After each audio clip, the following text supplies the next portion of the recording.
Halo semuanya, kembali lagi dengan aku Cynthia dan sekarang aku juga dibarengin sama Kak Irfan. Nah, kita hari ini bikin campingan, kemah-kemahan di rumah kami sendiri karena kami butuh camping, tapi kita nggak bisa camping karena lagi puasa. Nah, di video kali ini aku mau nanya-nanya Kak Irfan tentang seputar perjalanan dia sampai akhirnya bisa kerja di Jepang. Padahal dia sebenarnya dulu S1-nya dari Indonesia kayak gitu. Nah, langsung aja masuk ke pertanyaannya.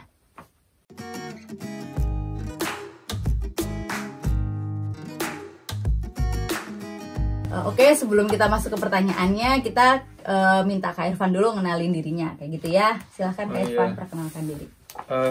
Kenalin nama udah kenal dulu kayaknya deh, tapi yang belum kenal aja nggak apa-apa.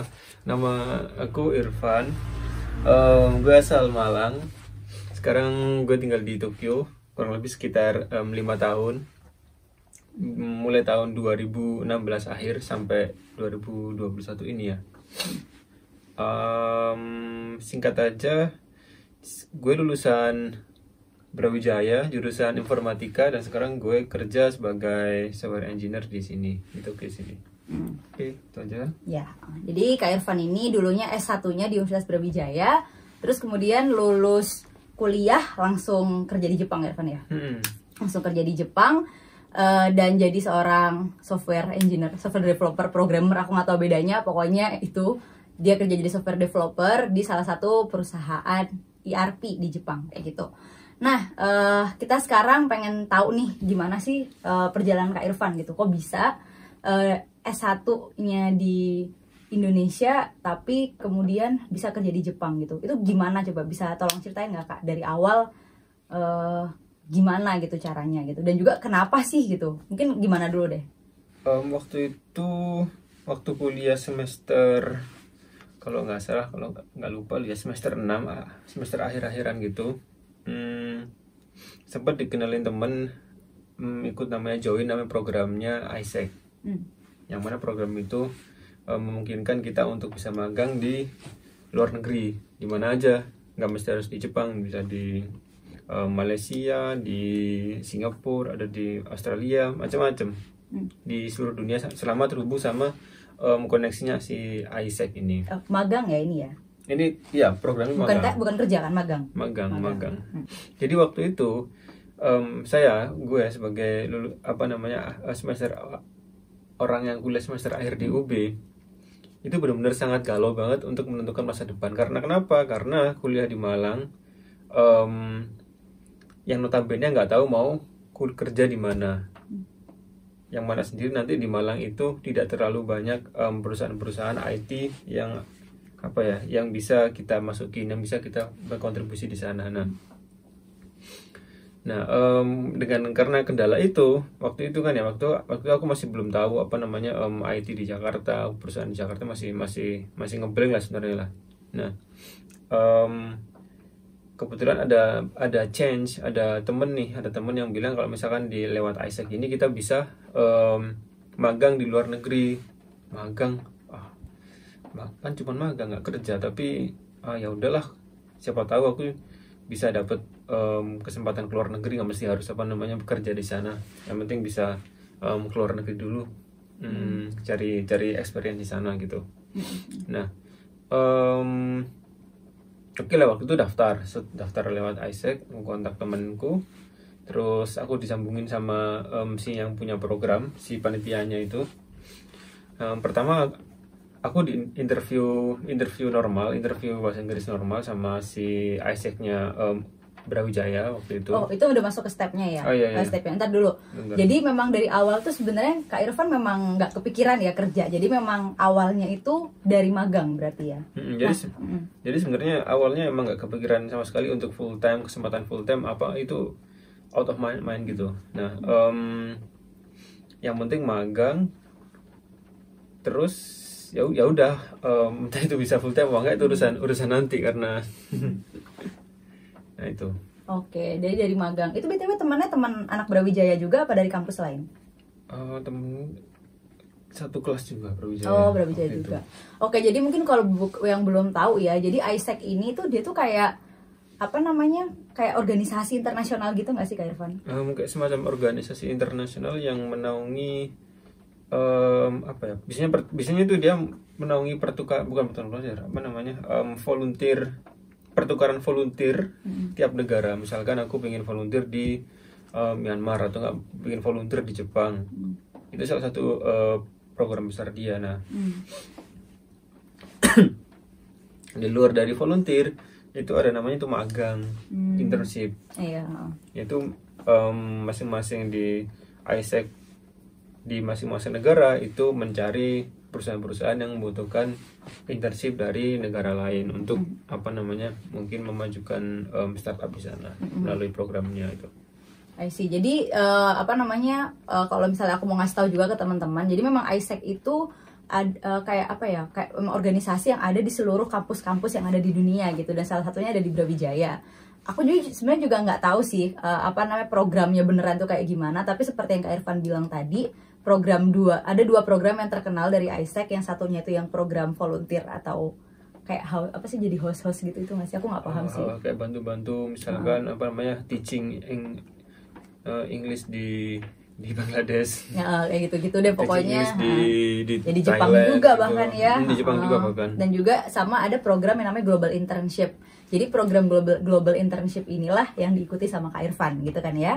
Oke, jadi Kak Irfan masuk ke perusahaan Jepang ini lewat startnya dari program Global Internship-nya ISEC.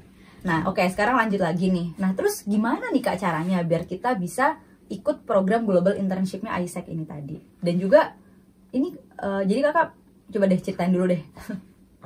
Waktu itu pasti dari mulut ke mulut ya, dari temen. Waktu itu temen yang waktu itu kalau nggak salah ada seminar di kampus dari ISEC juga, yang mana kita bisa punya kesempatan untuk magang di luar negeri saat gitu. Nah, tertarik nih gue sama itu. Nah, kemudian gue dikenali sama temannya si yang punya ISEC itu, bukan yang punya lah, panitianya itu, anak ISEC-nya.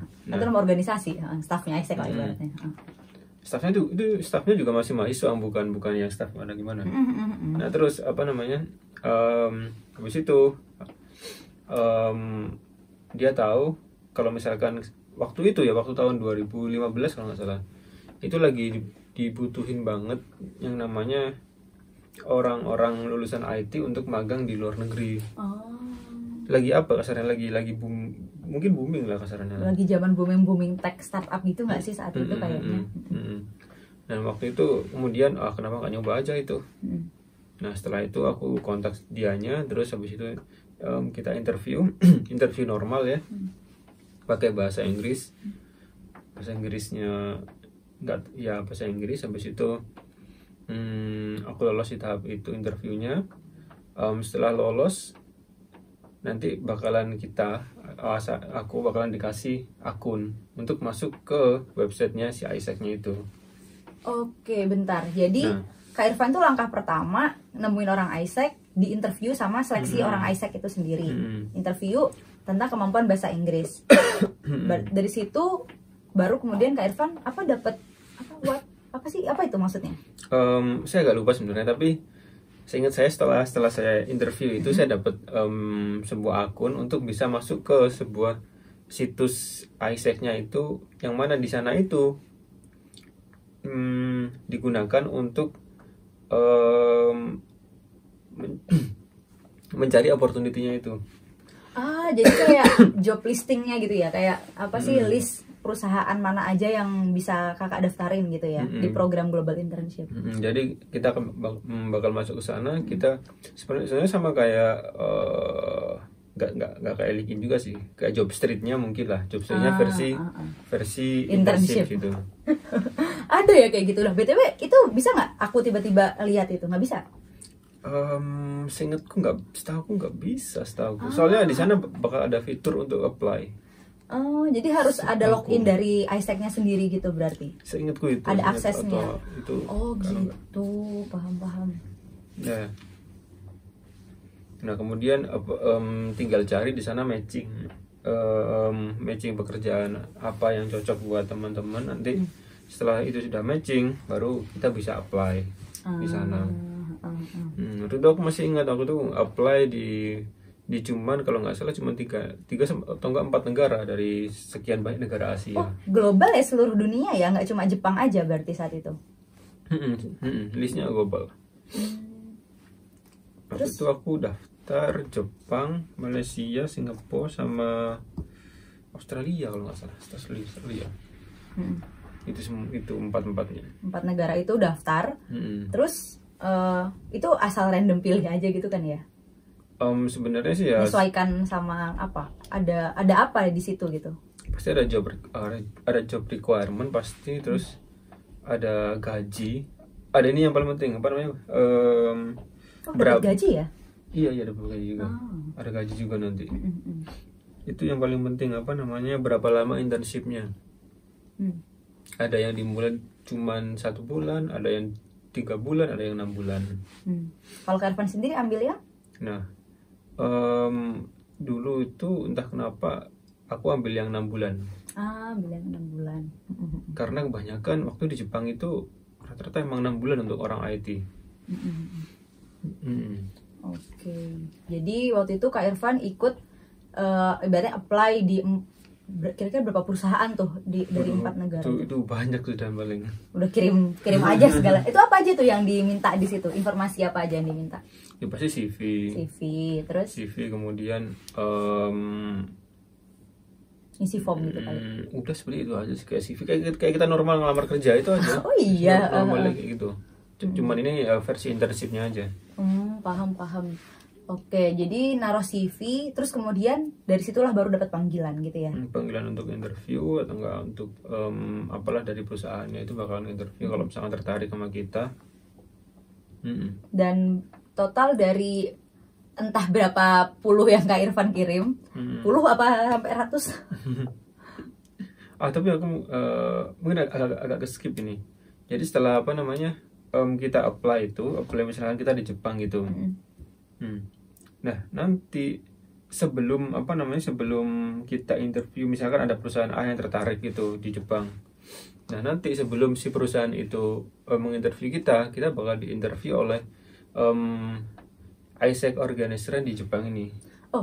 Oh, jadi nanti sebelum diinterview, oke, jadi kan milih negara, terus kemudian perusahaannya dapat. Sebelum diinterview perusahaan, kakak diinterview sama ISEC dari negara hostnya itu nanti ya? Iya.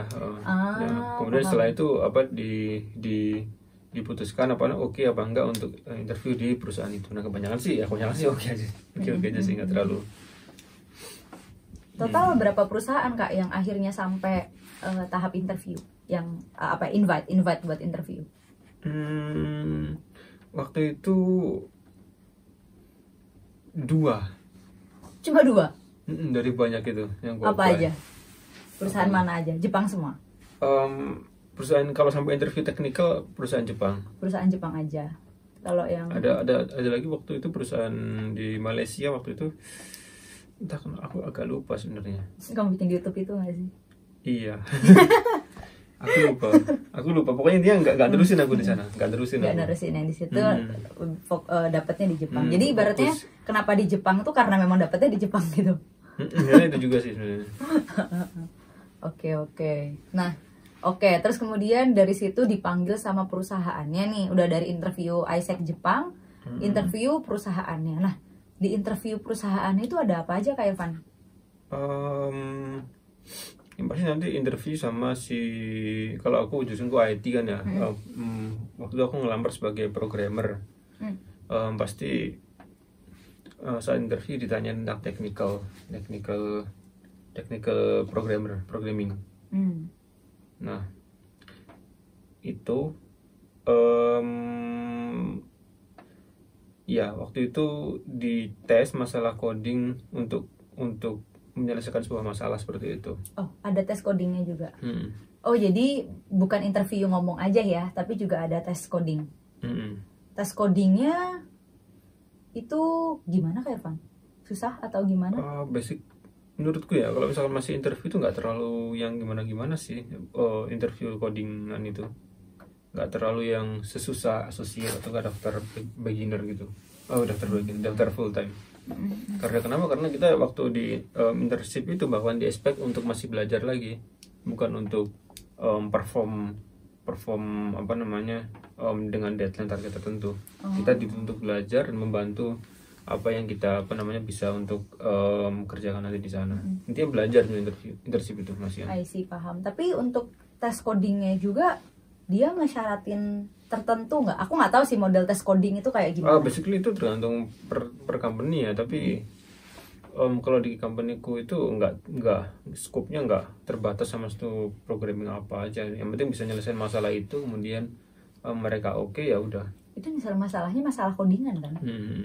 Masalah coding itu apa? Gimana? Maksudnya ngerjainnya ada berapa soal kah? Berapa menit mengerjakan dan lain sebagainya? Aku lupa sih, waktu itu nggak terlalu susah kok. Jadi waktu itu ingatku dikasih waktu 2 hari 3 hari untuk menyelesaikannya. Ya, masih dikasih waktu beberapa jam gitu nggak sih seingatku? Iya, aku lupa begini. Oke teman-teman, jadi seingatku tuh, aku tuh ingat waktu Kak Irfan itu tes itu, kalau nggak salah kamu tuh dikasih waktu ngerjain dari jam berapa sampai jam berapa gitu kan? Oh iya. Sekitar 6 jam kalau nggak salah. Karena aku masih ingat zaman itu aku masih pacaran sama dia, dan waktu aku telepon, bentar ya aku lagi ada tes, dia bilang gitu. Terus kayak yang oh gitu. Dan dia bilang dia katanya kamu capek banget ngerjain itu.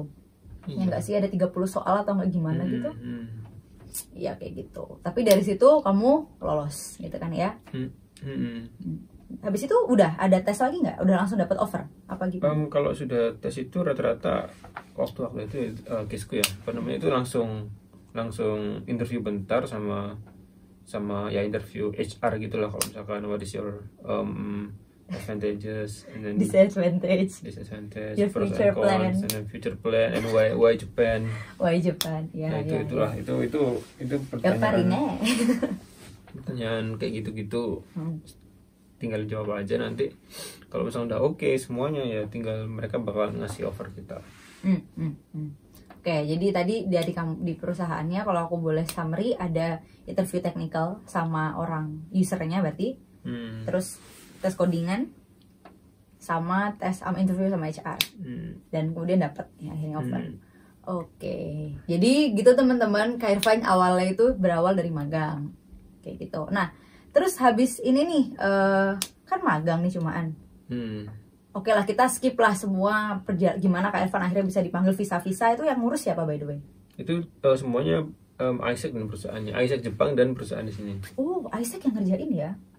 Basically seperti itu. Isaac baik banget. Itu kamu bayar nggak sih BTW sama Isaac?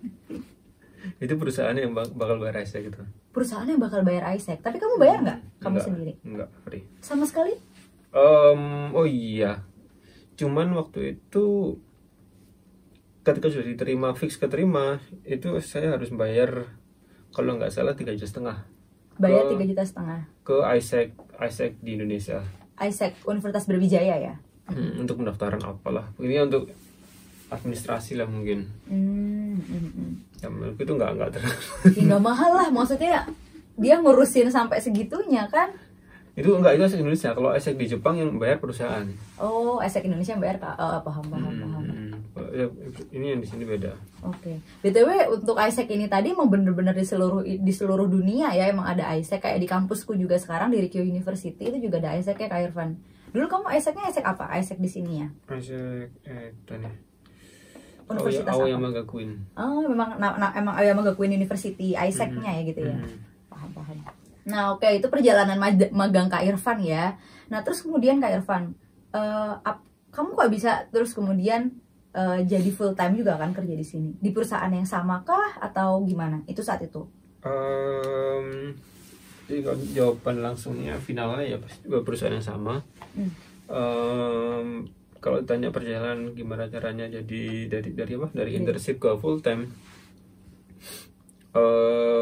Jadi waktu itu aku internship tahun 2015 akhir sampai pertengahan 2016, 6 bulan pokoknya pas 6 bulan. Nah, di dalam proses untuk internship tadi itu mungkin orang IT yang tahu ya paling ya. Orang IT kita tahu kalau misalkan di kampus itu rata-rata kita belajar bahasa pemrograman, kalau nggak Java, PHP. Dua technical stack itu. Nah, sebenarnya aku agak terkejut sedikit ketika masuk ke perusahaan ini. Saya dituntut untuk belajar bahasa baru. Hah? Bahasa codingan yang berbeda sama yang kamu pelajarin di kampus? Biasanya literally nggak pernah sama sekali, nggak pernah lihat sama sebelumnya, nggak pernah tahu sebelumnya apa itu bahasa ini. Nah, tapi si perusahaan oke aja, karena emang di internship ini kita di expect untuk belajar dan untuk belajar tentang bahasa ini. Wow, jadi bener-bener like you are a brand new programmer gitu. Maksudnya bener-bener nggak tahu bahasanya. Nah, ya karena di produk kita itu kita pakai bahasa itu. Bahasa apa by the way kalau bahasa Ruby. Ah, bahasanya Ruby. Bahasa Ruby. Jadi kita dituntut untuk bisa belajar bahasa Ruby itu di kantor. Dalam waktu 6 bulan itu. Sebenarnya untuk belajar bahasa itu nggak terlalu susah sih menurutku. Karena kenapa? Yang satu, mungkin ya, Ruby ini adalah bahasa yang relatif nggak terlalu susah untuk dipelajari, tapi untuk masuk ke advance atau intermediate-nya itu butuh effort, agak susah. Ya, nggak terlalu susah banget sih kalau udah. Nah, intinya waktu itu kalau nggak salah aku butuh waktu sekitar sebulanan, kalau sebulan kurang lah, untuk belajar bahasa itu mulai dari nol. Sama perusahaan dikasih semacam course online untuk belajar itu segala macam. Setelah selesai belajar itu, jadi aus ya, kering banget. Nggak apa-apa, pelan-pelan. Jadi 1 bulan itu aku di-expect untuk belajar terus. Jadi di kantor tuh kerjaannya cuman course online, ngerjain task online gitu-gitu sampai mendapatkan level tertentu gitu. Nah, kalau udah dapat level tertentu, kita bakalan coba di-assign untuk task-task yang nggak terlalu susah. Nah, setelah itu kalau itu udah berproses segala macam, mungkin udah nggak ada masalah. Dan menurutku itu waktu aku belajar bahasa baru itu nggak masalah sih, karena aku sudah tahu basic dari inti dari pemrograman itu sendiri. Jadi basically setelah aku belajar plus implementasi Ruby itu di 6 bulan akhir itu, sampai 6 bulan itu, kurang lebih di bulan keempat dari magangku itu aku di offer untuk jadi full time di perusahaan itu. Jadi baru di offer itu di bulan keempat. Berarti sebelum itu kamu nggak tahu kalau kamu bakal di offer atau enggak ya? Ya sebenarnya ya nggak tahu, tapi pingin juga sih sebenarnya. Ya iya sih. Tapi kemudian gimana? Kamu worry nggak tuh saat itu, khawatir nggak? Aduh, aku bakal dapat offer nggak ya dari perusahaan ini ya, gitu? Pasti tentunya cemas sih. Saat itu plan kamu gimana? I mean, kalau misalnya nggak dapat offer dari perusahaan ini, berarti pulang ke Indonesia aja, atau kamu coba cari kerja di Jepang juga gitu?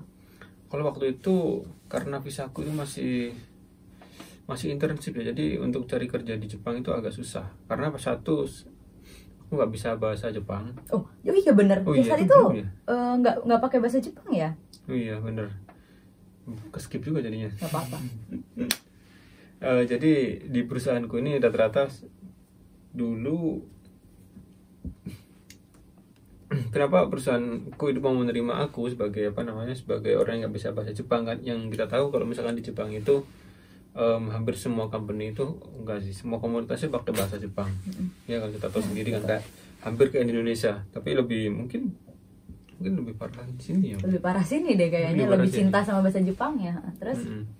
Nah, pertama karena si atasanku itu bisa bahasa Inggris. Dan kedua, aku punya di sana juga ada full time yang bisa bahasa Inggris, dia dari US. Oh, coworker kamu, teman kerja. Ada coworker yang bisa bahasa Inggris itu. Nah, Nah, maka dari itu mereka berani untuk mengambil apa namanya global talent itu dari luar negeri. Nah, jadi ya 6 bulan itu sih aku struggling antara waktu aku jujur aja waktu itu bahasa Inggris juga nggak terlalu wow banget sih. Kita tahu sendiri aku berasal dari Malang ya, itu Jawa Timur lagi, yang orang itu kalau waktu itu pakai bahasa Indonesia aja gue agak medok kan, apalagi pakai bahasa Inggris. Ya it depends sih Kak sama orang Jawa Timur mananya. Kalau orang Jawa Timur anak orang kaya yang kursus di tempat mahal ya bagus. Iya sih ya, tapi masalahnya aku Jawa Timur yang nggak kursus di tempat mahal aku. I see, oke lah. Nah, terus ya singkatnya bulan 4 itu aku diterima sebagai full time di sana untuk melanjutin di perusahaan yang sama. Tapi sempat pernah daftar ke perusahaan lain nggak Kak saat itu? Oh iya, waktu itu sempat aku lupa ya. Jadi waktu aku sempat, kalau misalkan waktu itu pertengahan dari sebelum aku dapat offer, aku sempat daftar di Rakuten kalau nggak salah. Oh iya? Di Rakuten Jepang sini. Terus? Iya, waktu itu sudah sampai tahap berapa ya? Tahap 2 semacam sih. Oh iya, dapat tuh berarti udah wow. Terus habis itu dapat offer dari perusahaan sekarang. Nah, ketika aku interview di Rakuten itu dapat interview tahap kedua, perusahaan yang sekarang itu dia ngasih offer. Terus akhirnya kamu lebih pilih Rakuten apa pilih perusahaanmu sekarang? Nah, itu ya karena aku lagi masih perlu belajar lagi dan ingin masih fresh graduate dan nggak terlalu banyak experience. Aku pengen experience di perusahaan yang ini tuh. I see. Dan juga saat itu gambling nggak sih? Kamu baru tahap 2 ya di Rakuten. Padahal harusnya total berapa tahap tuh di Rakuten? Banyak, 4 kalau nggak salah. Oh, jadi kamu stop di tengah-tengah ya? Itu. Nah terus karena ya udahlah, perusahaan yang sama aja. Toh environment-nya juga udah bagus menurutku. Oke, jadi sebenarnya overall itu udah kelar Kak Irfan ya prosesnya, ceritanya gimana akhirnya Kak Irfan bisa kerja di perusahaannya sekarang gitu ya. Jadi dimana dia ngawalin dari magang dulu, kemudian karena dia mungkin performanya bagus, akhirnya dia dapat offer juga dari perusahaan yang sama. Nah cuma Kak Irfan mungkin ada satu pertanyaan lagi nih, kalau misalnya magang, berkaitan dengan magang itu tadi, itu kan tadi bilang dapat gaji kan ya? Nah itu sendiri gimana? Cukup nggak ya untuk kita hidup di Jepang? Kan sama aja kayak modal nih ibaratnya nih. Kalau kita nggak cukup. Jadi kalau basically terutama di case di Tokyo ya, kita kalau magang itu pasti kita akan dikasih biaya hidup layak minimal, hidup tinggal di sebuah kota lah gitu lah. Itu berapa? Nah waktu itu di Tokyo itu biaya minimalnya 15 mang atau nggak salah kalau dirupiahin sekitar 20 juta kali ya. 15 mang, 150.000 yen atau 150.000 yen atau sekitar 20 juta kurang lah. 20 juta, ya 19 juta kali. Ya, ya itulah. Nah, ya waktu itu emang emang cukup buat hidup di sini, cukup buat tinggal untuk ngekos dan untuk makan juga sebenarnya cukup buat beli iPhone nggak tapi? Kalau masak tiap hari sih. Karena ini sebenarnya beda konteks. Udah nggak usah dibahas deh, makin panjang. Ya udah deh, pokoknya gitu aja. Kayaknya informasi dari Evan ada mau nambahin lagi nggak informasi buat teman-teman juga mungkin yang posisinya sekarang lagi di Indonesia dan pengen kerja di Jepang gitu. Terutama mereka yang masih kuliah ya. Kan program magang itu nggak bisa kan ya buat orang yang udah kerja. Jadi hanya cuma bisa buat orang yang kuliah aja ya nggak sih? Oh iya, jadi program ini hanya untuk orang yang sedang kuliah. Nah waktu itu gue waktu itu daftar, nggak ikut program ini, masuk ke Jepang 2015 akhir itu. Oh ya, gue angkatan 2011. Oh iya. Yang harusnya kan 4 tahun nan gitu. harusnya planningnya itu harusnya tahun 2015 atau enggak 4 tahun itu harus wisuda. Nah waktu itu sebelum aku masuk ke Jepang 2015, sebenarnya aku sudah eligible buat di wisuda. Artinya aku udah enggak sebagai student. Artinya kalau wisuda kan. Bener. Nah tapi karena aku harus mengikuti administrasi segala macem, gue nunda wisuda. Tapi udah yudisium kan saat itu? Tapi waktu itu aku lupa. Udah yudisium. Oh, udah sini ya? Udah yudisium, udah skripsi juga. Gue nanya tapi gue udah tahu jawabannya. Oh iya. Jadi yang pasti skripsi. Kak Irfan tuh skripsinya udah selesai, terus kemudian nunggu waktu sebentar Kak Irfan ya proses administrasi sampai akhirnya berangkat ke Jepang dan akhirnya nunda wisuda pokoknya saat itu. Apa lagi ya? Terus kalau misalnya ditanya masalah change kita sebagai sebagai orang Indonesia untuk bisa dapetin magang di luar negeri itu, menurutku gede sih menurutku sih. Kenapa? Karena aku nggak tahu ya. Setelah mungkin aku di Universitas Brawijaya jurusan IT yang pertama kali bisa masuk ke AIESEC kayaknya lewat program magang ini. Oh beneran? Untuk programming anak lo ya. Brawijaya ya. Untuk magang programmer lo ya di jurusanku atau nggak salah. Nah, setelah aku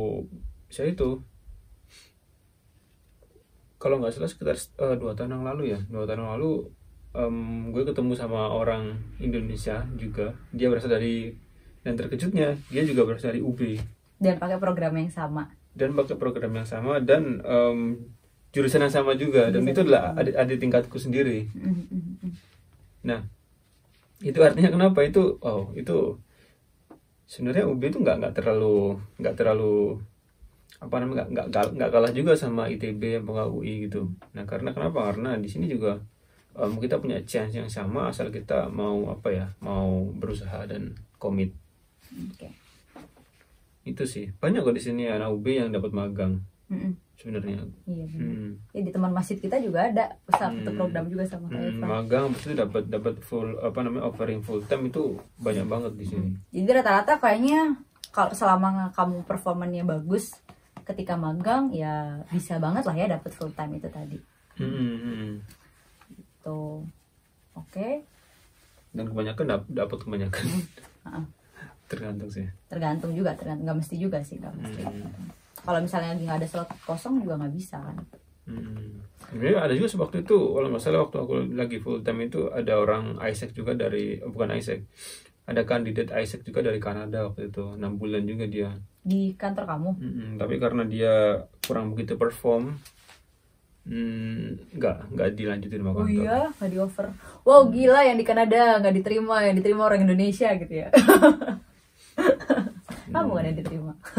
Iya, jadi kita nggak perlu Nggak perlu takut. Apa ya?